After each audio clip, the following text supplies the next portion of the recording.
This is a story about a door that never opened. There are moments in life when silence feels louder than answers. Moments when prayers seem to rise, but never come back down. And in those moments, faith is not loud, it is quiet and often trembling. Yet the Bible says, in Proverbs 16:9, "In their hearts humans plan their course, but the Lord establishes their steps." That verse sounds comforting until your steps are suddenly stopped. Let me tell you a story. There was a woman, ordinary in every way, faithful, hard-working, patient. For years she prayed for one thing, not wealth, not applause, just a door, a single door to finally open. She believed God placed that desire in her heart. She prepared carefully, prayed quietly, and waited. When the opportunity came, it felt right. Every conversation, every sign, every small detail seemed to confirm it.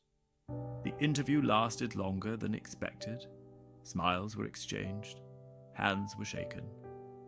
As she walked out of the building, she whispered a thank you prayer, certain God had answered.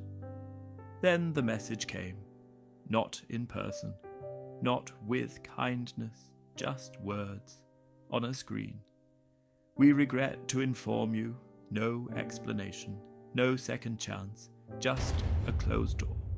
That night, she sat alone. She did not shout at God. She did not accuse him. She only asked softly, "Did I hear you wrong? Did I imagine your voice? Was my faith misplaced?" Days passed, then weeks, then months. She watched others move forward, while she remained where she was. Yet the Bible says in Romans 8:28, "And we know that in all things God works for the good of those who love him." She knew the verse, but knowing and believing are not always the same. Life continued, faith quieter now, trust more fragile. Then, 1 year later, the truth came out. The company she wanted so badly was exposed for corruption, fraud, broken leadership. Careers ended overnight. Then the report mentioned something else. The person who had been hired for the position she wanted was now under investigation, questioned, detained, their name appearing in headlines. She felt a chill run through her. She thought quietly, if that had been me, who would take care of my old mother while I sat in an interrogation room? Who would answer her calls, bring her medicine, make sure she ate? She sat still, watching it unfold, and suddenly the closed door made sense. It was not rejection, it was protection.